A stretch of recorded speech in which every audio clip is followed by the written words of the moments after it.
Mhm. Awesome. All right. And also, just to let everybody know that we will be sending out the recording in our follow-up email as well. All right. So before we get started, we also want to thank all of our co-sponsoring organizations, 350 Mass for a Better Future and Mothers Out Front Cambridge. We are organize this event in collaboration with Green Cambridge, Elders Climate Action, Third Act, Crew, Olds Cambridge Baptist Church, and the First Parish Unitarian Universalist. And we will be putting all of the links to all of those organizations in the chat if you'd like to learn more. All right, so this is a nonpartisan educational event to allow voters to get a better sense of candidates' perspectives on environmental and climate issues. All candidates were invited, no endorsements will be issued. This event will be recorded, and everyone who registered will be sent a follow-up email to access the recording of this forum. Because so many candidates wanted to join, we've divided the candidates into two panels. Each person in each panel will be asked the same three questions. The order in which we will ask the candidates to respond will vary for each question. Everyone was previously sent the questions along with background information, so we hope for specific answers. Timing is incredibly tight, so we're going to be strict about time limits. Each of the candidates will get 1 minute for each question, so we urge them to focus on what they believe is most important and what they think distinguishes their positions from the other candidates. We hope the candidates feel free to disagree with each other. After the questions are done, each candidate will each have 30 seconds at the end to clarify or add what was left out, or to respond to what other candidates have said. And now Steve will move us into question one with the first panel. Okay, thank you. And what we're going to do is read the question, and then this panel, for question one, I'm going to call on people in the following order: Aya Alzubi, Elizabeth Bissio, Patty Nolan, Zion Sharon, Kathy Susi, and Stanislaw Rivkin. So the background is the City Council has passed Cambridge's landmark Building Energy Use Disclosure Ordinance amendments, which you can't say all of that at once, so we called it BWUDO. It was in 2023, and it requires greenhouse gas emission reductions in large non-residential buildings. Residential buildings, existing residential buildings, not new ones, were exempted. So our first question is, what policies would you recommend or support for decarbonizing existing residential buildings? Can you please be specific? And Dan, if you could spotlight the panel here. So, Ms. Zubi, I apologize. Could you please be the first? Yes. My name is Aya Al-Zubi. First off, thank you all. My name is Aya Al-Zubi. I used to share a series, and our campaign first ran in 2023 when we came in 10th of the 9 seats, and we're back again with a relentless focus on ensuring that we're protecting the most vulnerable populations. In terms of emissions, as we all know, the Green New Deal was passed in 2023, which was huge, and kudos to Quentin and a lot of Patty's leadership on that work, especially in pushing decarbonizing standards for commercial buildings. I know that part of that conversation was where residential buildings were exempt from the conversation for equity reasons, which at the time were valid. But we also know that residential buildings account for the second largest resident emissions in our city. And so we need to work on an equitable way to phase into decarbonization of residential buildings.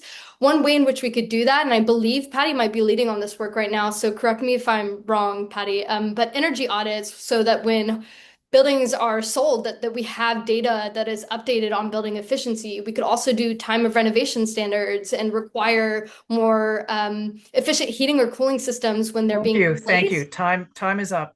Oh, sorry. Okay, thanks. That's okay. I know we're being brutal here. Next, Elizabeth Bissio, your turn. Hi, everyone. Thank you so much for having us tonight. And I also support extending the BWUDO performance standards to larger residential properties and including affordable housing in the plan for decarbonization. But I think that needs to be coupled with a comprehensive strategy around reducing kind of our dependence on fossil fuels, even kind of in smaller residential properties through expanding the rebates and financing for allowing homeowners to continue to invest in those alternative measures like heat pumps, better insulation, rooftop solar. I think adopting a solar access overlay so that we can continue to protect our opportunities for solar panels and existing solar panels. And then also, I would really like to see us try to invest in wind power and like what we can do with building mounted turbines, especially on some of the taller multifamilies, to see if that can be an efficient way for generating clean energy. Thank you. Thank you. Here you are. And next, Councillor Patty Nolan. Thank you. I'll speak fast because it's a minute. So yes, as Aya said, I led the effort with Quentin to pass the landmark Bureau amendments. Thanks to all of you advocates. It did pass 8-1, but CDD had recommended including large residential non-condo buildings. That effort failed by 1 vote. We do need to do that, and we need to provide financial and technical help for residences. We can do that by utilizing city resources and expertise, mass save incentives, the community electricity aggregation program. Large residential non-condo buildings can reduce emissions just with that. They're also eligible for funding for decarbonization planning that I fought for. There's also other creative financing. Sustainable energy utility funding is a model used in Ann Arbor. We're now looking at it. It's crucial to meet our net zero goals. Neighborhood scale decarbonization is exciting. The city is assessing it. That's another policy I totally support. Thermal energy networks. And that's based on work I did with the Climate Crisis Working Group. That can link to institutions like Harvard and MIT, and it would also minimize ratepayer impact. We don't want rich people to leave the gas network and prices to go up for the remaining. I think time's up, but I had a couple more. Thanks so much. Thank you. Next, Zion Shurin. Your turn, please. Unmuted. You're unmuted. Go ahead. Perfect. Hi, everyone. I'm Zion Sharon. To get right into the question, I do fully support the goal of decarbonization inside of Cambridge housing supply. I think that Cambridge needs to be strategic about how we get there. I think one of the biggest opportunities is to get to the point where we're working with multifamily homes like triple deckers. But to start, I would love to see us roll out a plan for larger residential buildings. I think that we need to make sure that there is a clear path that's affordable and make sure that we have city-backed low interest or no interest loans to help make sure that this is something that we're asking people to do that's actually possible. And as far as once we get to smaller homeowners, I think it's really important that we're providing technical support so that people that maybe aren't super aware of all of the requirements are making sure that's very easy for them to follow. Thanks. Thank you, Zion. Thank you. And last of this round is Stanislav Rivkin. Oh, what about me? I think Kathy might be next. Oh, I think I'm my fault. Sorry, Kathy. We're neighbors, so you didn't even see. Sorry. I agree with Patty, and I want to just say thanks to Patty for leading with all of this. I think we need to provide more technical assistance, and also we need to provide financial assistance. And we were providing some funding through PACE, a statewide program, but that is gone. So we've got to find another way to be funding this residential work. In Boston, they have an equitable emissions investment fund. Boston has seeded this with $3.5 million. And beginning in 2026, this fund will collect alternative compliance payments, and those payments are specifically targeted to help buildings implement projects in sectors facing greater difficulties decarbonizing. I think we should think about establishing a fund like Boston has. Boston also has a zero over time study. Kathy. You might want to fund that. Thank you very much. 1 minute is tight. I am sorry. So now Stanislav Rivkin. Yeah, hi, everybody. My name is Stanislav Rivkin. I'm running for Cambridge City Council to fight back against the Trump administration and stand up for vulnerable people across the city. To me, that also means fighting for a just climate transition. So I absolutely do support adding buildings with 50 or more units to Budo, and making sure that we're not just collecting data, but also requiring performance standards. And I think we can incentivize a lot of a lot of great transition through heat pumps, electrification upgrades, a lot of what folks have already said, frankly, insulation, high efficiency lighting, et cetera. But what's really critical to me in terms of our climate goals is that we advance rather than undermine our commitments to housing affordability and social equity at the same time. So I think a just transition has to be progressive. We have to make sure that the most vulnerable residents who are living in some of these buildings are protected from potentially rising rents as we, have higher standards. So we have to set aside substantial municipal funds, supplementing those from the state to incentivize owners to make the transition without raising rents or hurting current tenants. Stanislav. Thank you very much. And now back to Tanya for question 2. Thanks, Steve. Question 2 will be on energy infrastructure. And the candidate order for this will be Stanislav, then Kathy, then Zion, Patty, Elizabeth, and Aya. So a little background for this next question. Eversource's Gas System Enhancement Plan, also called GSEP, filed with the Department of Public Utilities, the DPU, shows that Eversource plans to dig up 54 sites in Cambridge to replace rather than repair natural gas pipes. So our question is, what role should the city play in reviewing and possibly changing Eversource's plans to replace rather than repair gas pipes and advocating for alternatives? Please be specific. And we're starting off with Stanislav.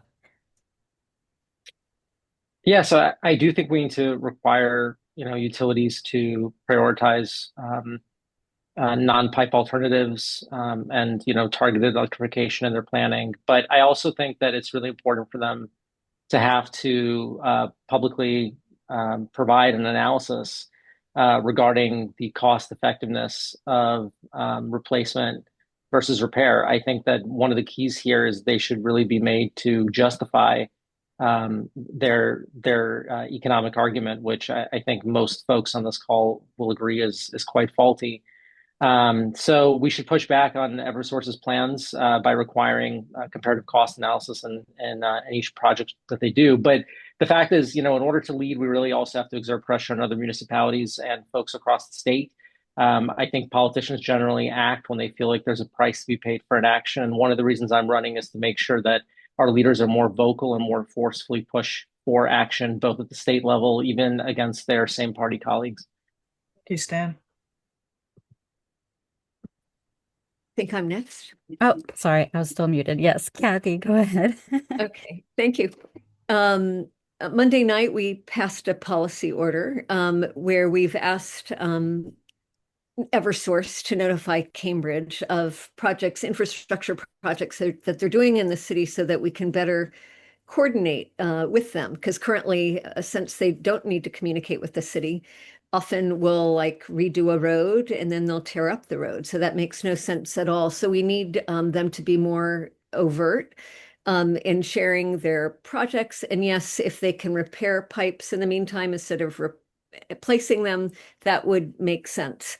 I'm concerned about Eversource's ability to provide electricity as we electrify Cambridge. I know they had said that we were going to have to build many more substations. So I think we need to really hear back from them. As the chair of transportation and utilities, I'll try to call a meeting about that for an update on that. I am very excited about networked geothermal, and I think that could be the future. I know Cambridge is considering a pilot. Eager for more. Thank you, Kathy. Thanks, Kathy. Zion? Everyone, Zion Sharon. I think that the city should play an active watchdog role here. I don't think that it makes sense for us to be pouring millions of dollars into gas infrastructure when our goal is to be net zero by 2050. I think that I would advocate for a city-led review process to make sure that we're tracking Eversource's gas system enhancement plan. And I think that we would be urging them to focus on more green alternatives, whether it's electric, which I think is probably going to be the most likely. And then in the short term, I do think that it makes a lot more sense for us to be repairing the leaks. And I think that it is Cambridge's role to advocate for the ratepayers' dollars to go to supporting something that supports our value for long-term sustainability, not locking us into long-term fuel dependency. Wow, you 10 seconds left. That was quick. Patty? Oh, can I have his 10? A priority after the Bureau amendments has been energy planning with utilities. In fact, next week there's a committee meeting with Eversource and community partners precisely about this important topic. There already is an annual utility and infrastructure planning board meeting every year where the various utility companies come. That's a crucial way for us to use that meeting to change the narrative and do all the city can, permitting, ordinances, planning to push for decarbonization. Gas line planning, I agree. We need to ensure we're not locking in reliance on fossil fuel. Only essential fixes, not replacement, should be allowed. Cambridge is actually ideal to transition away from gas infrastructure because our entire map of our gas lines is very different from any other city. I've worked with the city staff and Eversource to consider exactly this question of how to do a systematic approach to wean ourselves off gas pipelines. And because of the way our pipelines go across the city, we should be able to do that. We should be working with utilities to explore non-pipeline alternatives to gas system replacements, and we need to ensure decarbonization is part of utility planning. Our clean fleet policy requires looking at all electric options before making new purchases. The same should happen at the Patty. state level with utility. Thanks, Patty. Elizabeth? So I also believe that the city should take a pretty firm stance with Eversource's plan to replace and focus on repairs. Again, it kind of entrenches us into fossil fuel use and higher rates, which really contradicts the net zero goals. And so I support a project by project review by DPU to kind of make sure that it makes sense economically, and that we're exploring other alternatives like I think network geothermal is really exciting, and things like coordinated heat pump transitions and how we can identify low demand areas for gas retirement and kind of again systematically look at how we push the decarbonization across the city, or I'm sorry, energy usage across the city. Thank you. Aya? Yeah, similar to what a lot of people have been saying here, we're seeing Eversource's almost monopolization on utility infrastructure and their corporate greed with trying to expand this gas pipeline that recently has also been in the news. Ideally, right, you want to repair the essentials as needed, but at the bottom line, we should be looking to advocate for alternatives because we don't want to build dependency on gas. We also need to require transparency, again, as others have mentioned, and push back against them. This is part of the progress that is being made, and we also need to be advocating on the state level, especially within the Department of Public Utilities, and essentially work with partnering with other municipalities as well to help change the narrative on a statewide transition away from gas. And we can do that. We just have to be building those conversations and looking for alternatives that are contextualized within our city to align more so with our climate goals and not necessarily allow corporate greed to take over the conversation on what our utility infrastructure should look like. Thanks so much, everybody. And I will turn it back to Steve. Thank you. The next one is about resilience, and it focuses on everybody's favorite natural asset, which is trees. So the background is the city has a resilient Cambridge plan and an urban forest master plan, and both plans discuss the importance of trees in reducing the effects of heat islands and flooding. Unfortunately, the reality is Cambridge's tree canopy has been shrinking, and tree coverage is less in lower income communities than in more privileged ones. So the question will be, please name your top 3 policies to protect existing trees and to expand the tree canopy and to increase tree equity. And the order here is we're going to start with Patty.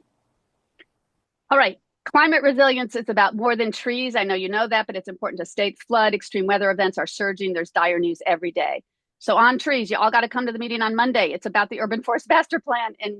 And hot tip, it's our tree canopy is finally increasing a little bit. So policies, 1, improve the success rate for the 1,200 trees we are planting every year.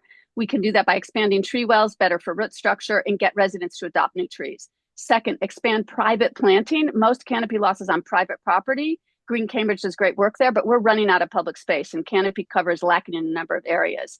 Institutional partners and large landowners have a shared responsibility to do more to build an equitable urban forest, and the tree protection ordinance needs some updating.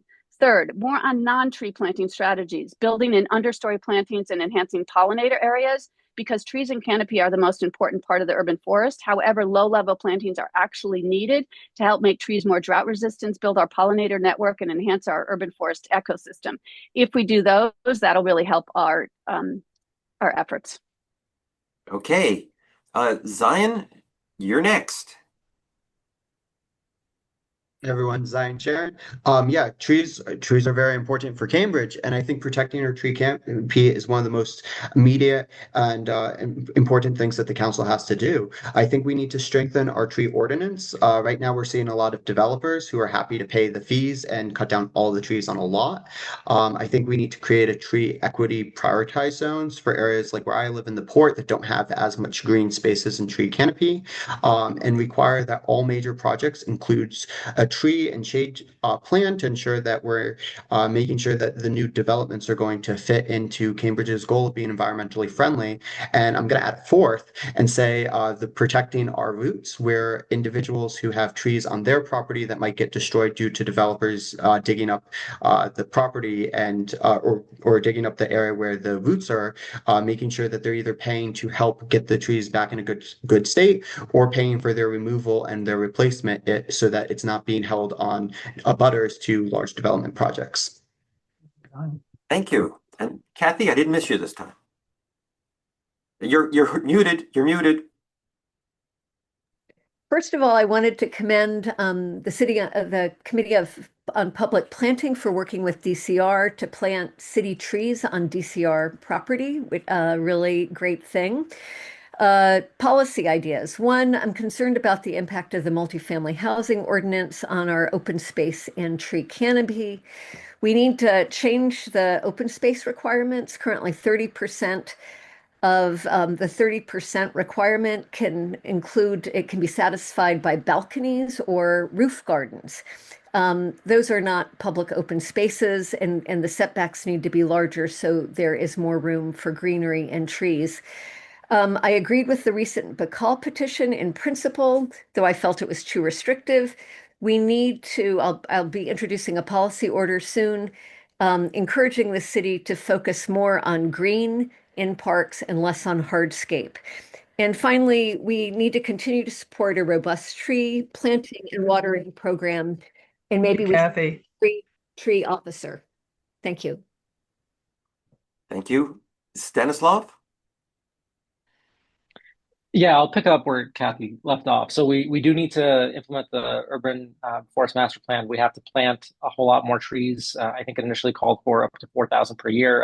I think that there's no reason we can't reach that ambitious target. But we also need to provide, I think, financial incentives for folks to plant trees on private land, right? And so that that could be incentives that are dangled to developers. It could be incentives for homeowners. It could be incentives for a range of folks. It could be everything from grants and rebates for all kinds of spaces, whether it's residents, businesses, institutions, to maintain trees in their property.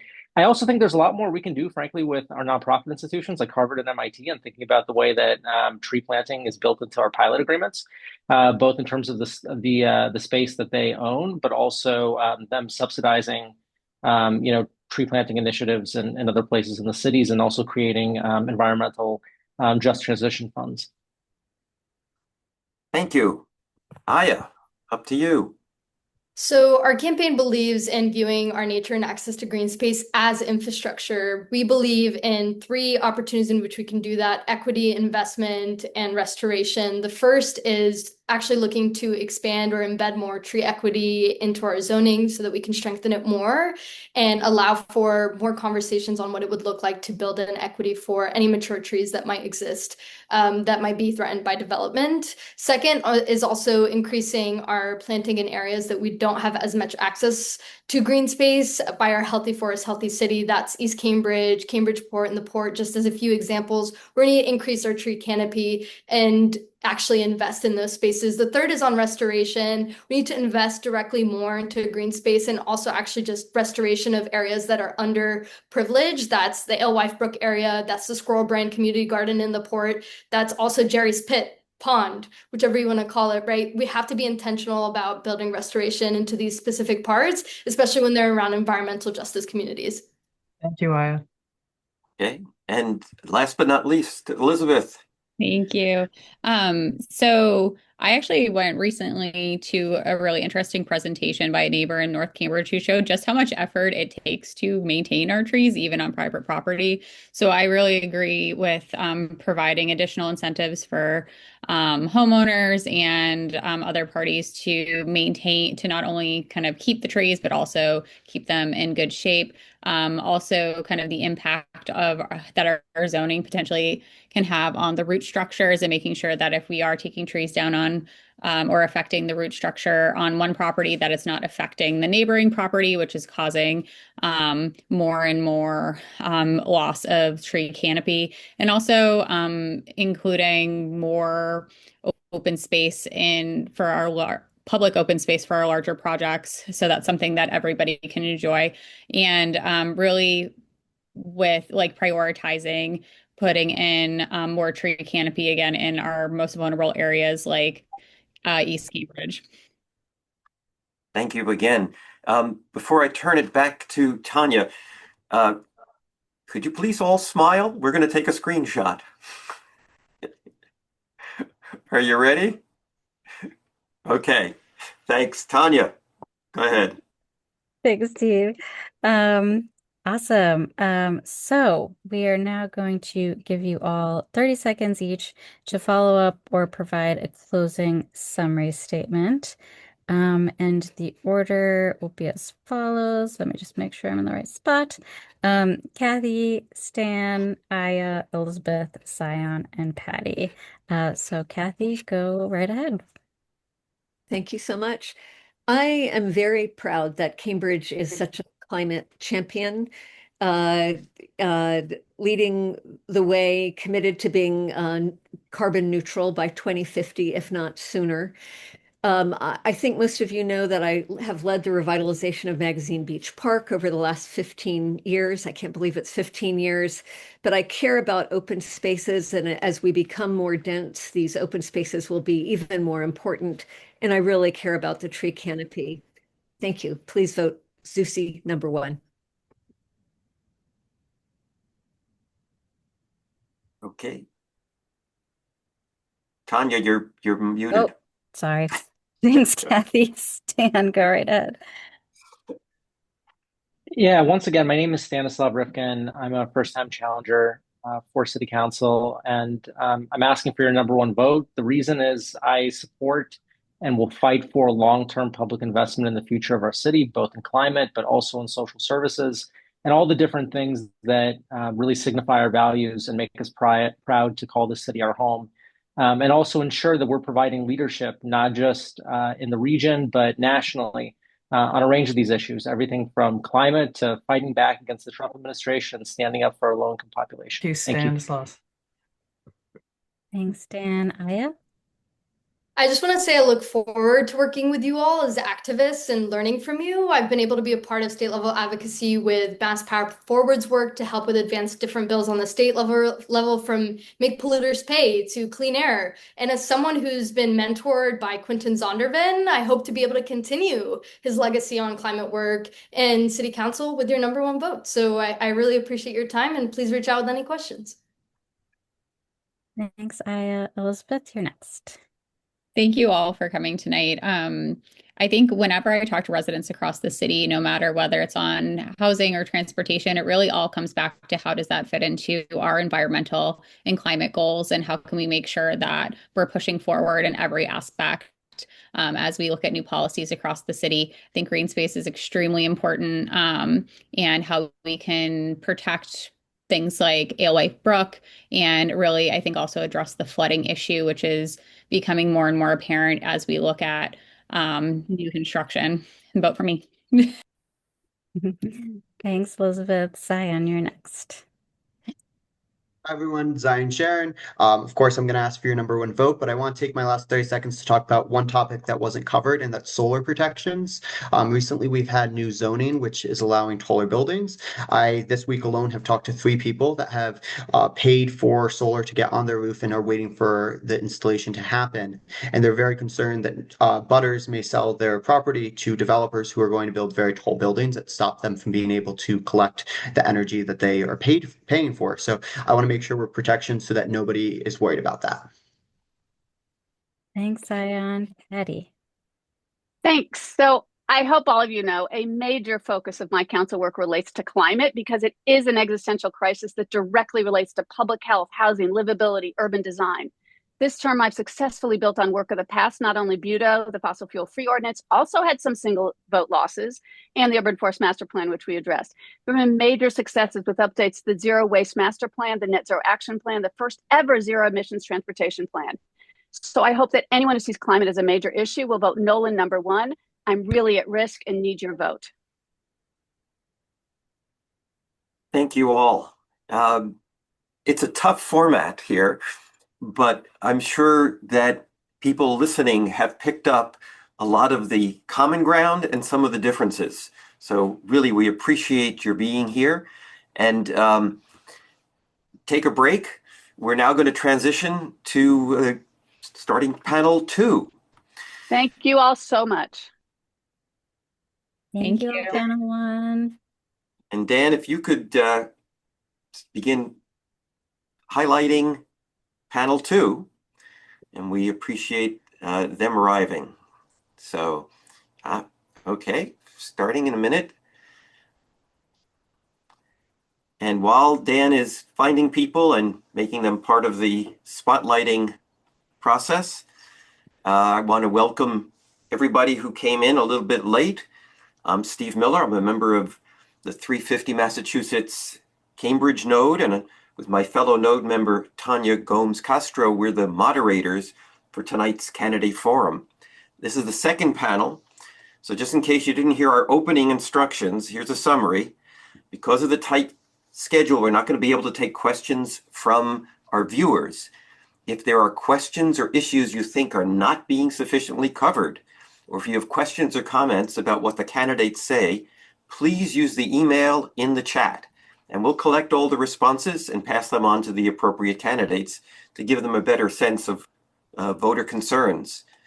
We want to thank our co-sponsoring organizations, 350 Mass and Mothers Out Front, were the main organizers, but we did this in collaboration with Green Cambridge, Elders Climate Action, Third Act, Crew, Old Cambridge Baptist Church, and the First Parish Unitarian Universalists. So this is a non-partisan educational event. It allows voters to get a better sense of candidates' perspectives on environmental and climate issues. All the candidates were invited.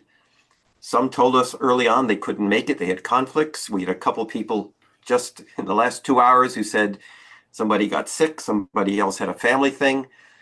But at the end of this, we are not going to be issuing endorsements. This is, again, nonpartisan. We are recording it, and everyone who registered will be sent a follow-up email with allowing them to access the recording. We've divided the candidates into 2 panels. This is the second panel. Everybody's going to get asked the same 3 questions. The order in which we'll ask the candidates to respond will vary for each question, so nobody's always first or always last. And everyone was previously sent the questions along with some background information. So we hope you can give us some specific answers. We're also going to be obnoxiously tight about time limits. You get 1 minute for each question, so please focus on what you think is the most important piece of what probably could be a very complicated answer.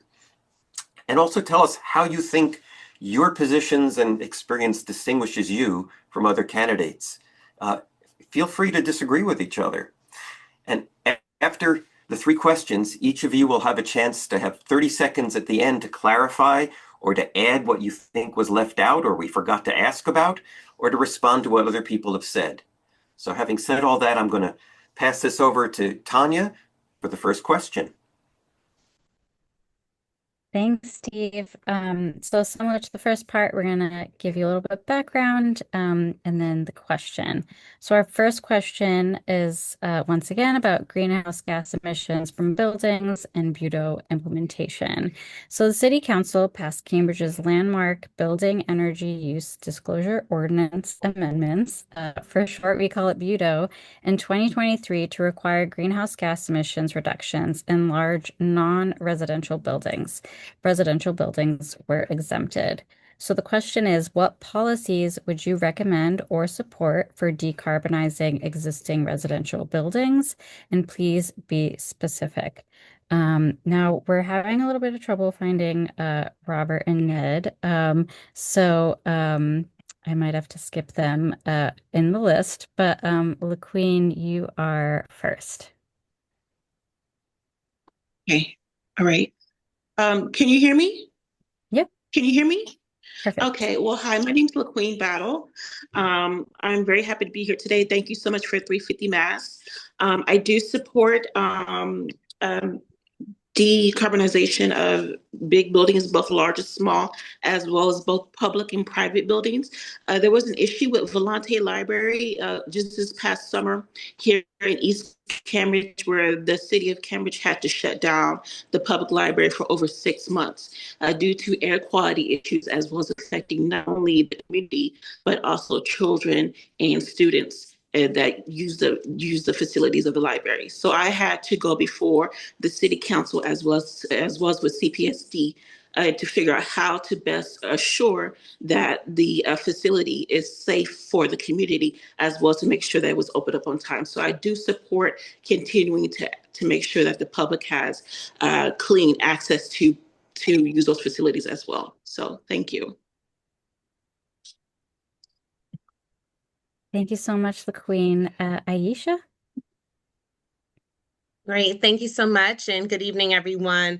Aisha M. Wilson, running for re-election to City Council. And thank you for the question. I do believe that we need to have policies that support decarbonizing existing residential buildings.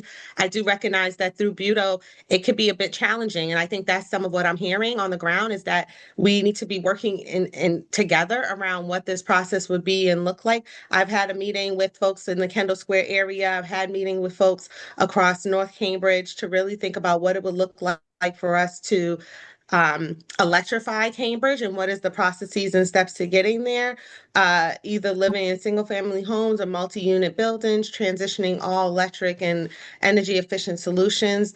We want to make sure that Electrify Cambridge, for example, is really strong and that we're able to really provide free consultations, educational resources, and technical guidance to all members of our community.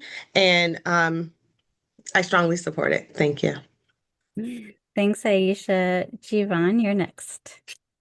Thank you. Thank you all so much for being here and for hosting this forum. The building emissions are something that I think a lot about for addressing climate change as a city, as I'm sure most of the many of the folks on this Zoom know, building emissions are the largest source of emissions we have in Cambridge, and figuring out how to reduce them is key for that reason. Proud to have worked this term on getting funding from the Inflation Reduction Act to add solar panels and geothermal energy in public buildings. And on residential buildings is something I think about a lot. I'm a renter, one of the only renters in the city council, and think about the mismatch of incentives between landlords and property owners who own the building and tenants who are responsible for paying utilities. And so the building owner doesn't have the incentive to make weatherization improvements, to add electric stoves, because they're not the one paying the utilities. We have to do more to incentivize and require landlords and building management companies to make those improvements. I think there's also more we need to do to provide technical assistance for smaller condo associations.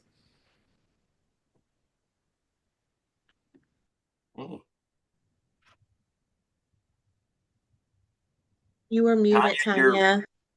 Oh, I'm so sorry.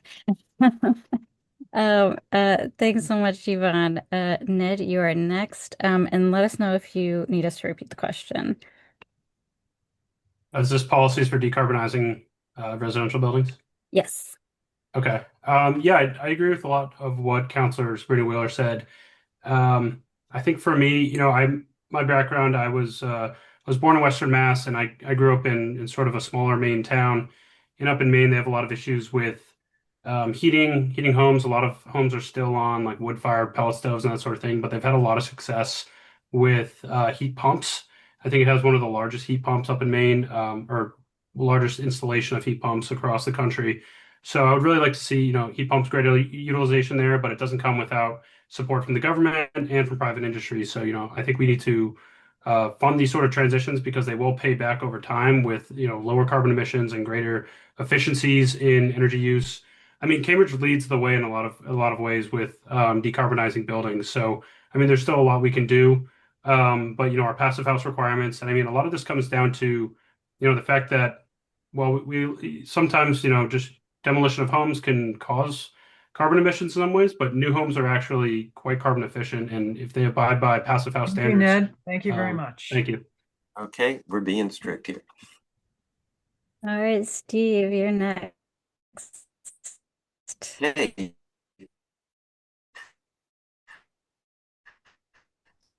So this question is gas enhancement plan, GSE.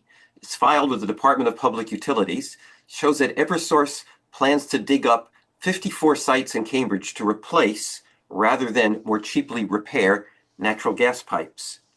So our question is, what leverage can the city employ to be able to review and possibly change Eversource's plans to replace rather than repair gas pipes? How can the city advocate for alternatives effectively? Can you be specific? So let's start here. Back to the pictures, and could we have Jivan, you go first this time? Thank you. Yeah, all of these questions, and particularly this one, are a good reminder that environmental justice is also a racial justice and an economic justice issue. When Eversource spends more money to build whole new pipelines, and that increases the cost of utility rates, that's not just bad for the environment, that's bad for the working class families, the people of color, the immigrants who have to pay those sky high utility bills like we saw last winter. Some parts we can do to address this: we don't control Eversource at the local level, but we don't control the supply, but we do control the demand. Getting rid of natural gas in buildings helps make the case that we don't need that supply. And then we've got to do more to advocate at the state level. One of the things I've been working on is changing the formula for how return on equity incentivizes utilities to do capital investment, because that's how they can get the rates under our current system.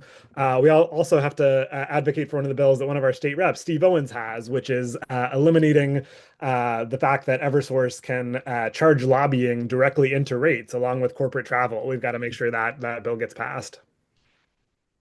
Thank you, Jivan. Aisha, where are you? There you are.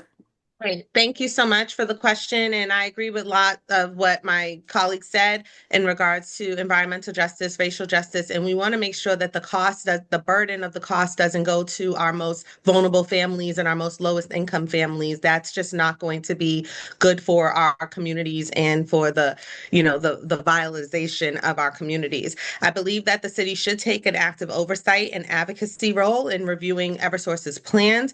The city must carefully evaluate any proposal that impacts residents, public spaces, or the environment. If Eversource proposes projects beyond routine maintenance or outage repairs, the city should thoroughly review them for alignment with the city climate goals, equity, and sustainable goals. When plans conflict with our community priorities, the city should advocate for alternatives that promote clean energy, transparency, public benefit, and cost efficiency. So wherever and whenever we can reduce costs, we need to, and we need to really stand up, because ultimately it's our people who will suffer the most. Thank you. Ned, your turn. I have a lot of problems with Eversource. They're what we have right now, and we have to deal with them. I think both Councilor Wilson and Sabrina Wheeler brought up great points about dealing with them. A lot of that kind of comes from the state level. I would like longer term, I would like Cambridge to explore its own municipally owned power company. I think this gives us a lot of advantages where we could actually choose the power mix. Of course, Cambridge probably isn't going to be able to generate all the power it needs within its 7 square miles. but this does give us a lot more leverage in being able to purchase, the types of power we want, and we already do that in many ways. In terms of the specific issue, I don't know exactly how much leverage the city is going to be able to dictate to Eversource, where I think is a very flawed utility. I think it needs to be dismantled, and we need a true public utility, whether at the state level or at the city level. And just kind of working at the margins with Eversource, to me, doesn't seem like the right choice. I think there's so many problems. There's so much reliance on with fossil fuel, and in the ownership of Eversource itself is very corrupted in my mind. Okay. And LaQueen, you get to do the summaries here. You're still muted, I think. Okay, thank you so much. I lived in Chicago, Illinois, and Florida and Dallas, where the public and the community was given different options of what kind of utility company that they wanted. Here in Cambridge, Eversource is the main option of utility companies, utility sources here.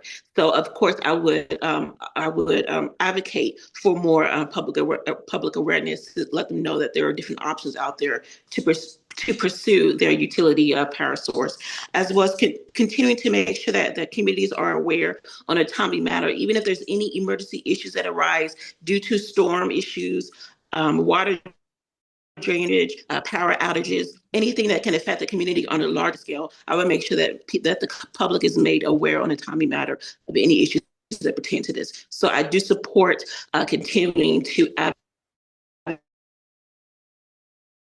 advocate for more utility companies that the public can be made a use of besides Eversource. So thank you so much for your time. I really do appreciate it. Resilience. Perfect. So our third question is around climate resilience. Some background info is that the city has a resilient Cambridge plan and an urban forest master plan.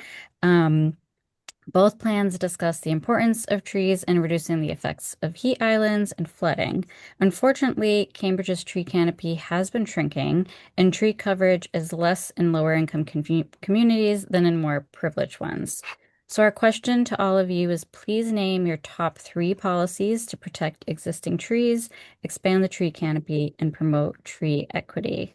And our order for this, we start with Aisha.